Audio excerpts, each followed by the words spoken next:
ಚೆಲ್ಲಿ ಹೋಗ್ತದೆ. ಈ ಬಾಟಲ್ ತುಂಬಬೇಕಂದ್ರೆ ಏನ್ ಮಾಡ್ಬೇಕು, ಇದನ್ನ ಖಾಲಿ ಮಾಡ್ಬೇಕು ಮತ್ತೆ ತುಂಬಿಸ್ಬೇಕು.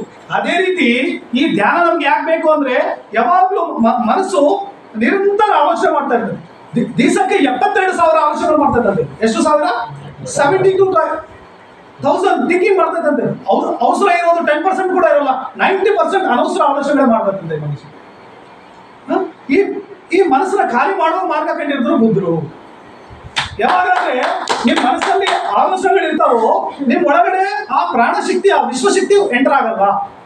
ಅರ್ಥ ಆಗ್ತಾ ಇದೆಯಾ? ಧ್ಯಾನ ಯಾಕೆ ಮಾಡ್ಬೇಕಂದ್ರೆ ನಿಮ್ ಮನಸ್ಸನ್ನ ಖಾಲಿ ಮಾಡೋಕೆ. ನಿದ್ದೆ 1 ಊಟ ಆದ್ರೆ ಧ್ಯಾನ ನಮ್ಗೆ 3 ಊಟ. ಎಷ್ಟು? ನಿದ್ದೆ 1 ಊಟ ಆದ್ರೆ ಧ್ಯಾನ 3 ಊಟ. ಅದಕ್ಕೆ ಸ್ಪಿರಿಚುವಲ್ ಸೈನ್ಸ್ ಏನ್ ಹೇಳ್ತಾ ಇದೆ ಅಂದ್ರೆ ½ an hour deep meditation equal to 6 hours sleep.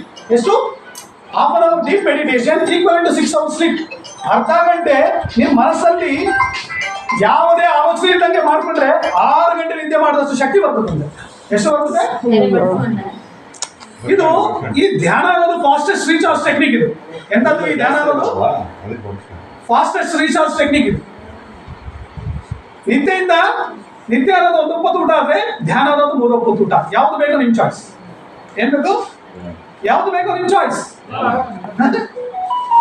half an hour deep meditation equal to 6 hours sleep. ಅರ್ಧ ಗಂಟೆ ನಿಮ್ಮ ಮನಸ್ಸಲ್ಲಿ ಯಾವ ಆಲೋಚನೆ ಇಲ್ಲ ಇದ್ರೆ 6 ಗಂಟೆ ನಿದ್ದೆ ಮಾಡುವಷ್ಟು ಶಕ್ತಿ ಬರ್ತದೆ. ಪಂಪ ರೆಡ್ಡಿ ಸರ್ 12 ಗಂಟೆ ನಿದ್ದೆನೇ ಮಾಡೋದು, ಧ್ಯಾನ ಮಾಡಿದ್ರು ಒಂದು ದಿವಸ ಆಕ್ಟಿವ್ ಕೆಲಸ ಮಾಡಿ. ಎಲ್ಲಿಂದ ಬಂತು ಅವ್ರಿಗೆ ಶಕ್ತಿ? ಅಂದ್ರೆ ಯಾವಾಗಂದ್ರೆ ಮೈಂಡ್ ಎಂಟಿ ಮಾಡ್ತೀವೋ ಎನರ್ಜಿ ಡಬಲ್ ಆಗ್ತದೆ. ಒಂದು ಯೋಗಿ ಆತ್ಮಕಥೆ ಪುಸ್ತಕದಲ್ಲಿ ಬರೆದಿದ್ದಾರೆ, ನಿದ್ದೆ ಹೋಗ್ಲಾರ್ದ ಸಾಧು ಎಂತ ಬರೆದಿದ್ದಾರೆ. ನಿದ್ದೆ ಹೋಗ್ಲಾರ್ದ ಸಾಧು ಬಗ್ಗೆ ಬರೆದಿದ್ದಾರೆ. ಆ ಸಾಧು ಯಾವತ್ತೂ ನಿದ್ದೆನೇ ಮಾಡಿಲ್ಲ ಅಂತ ದಿವಸ 20 ಗಂಟೆ ಧ್ಯಾನ ಮಾಡ್ತಾ ಇದ್ದಾನೆ. ಎಷ್ಟು ಗಂಟೆ?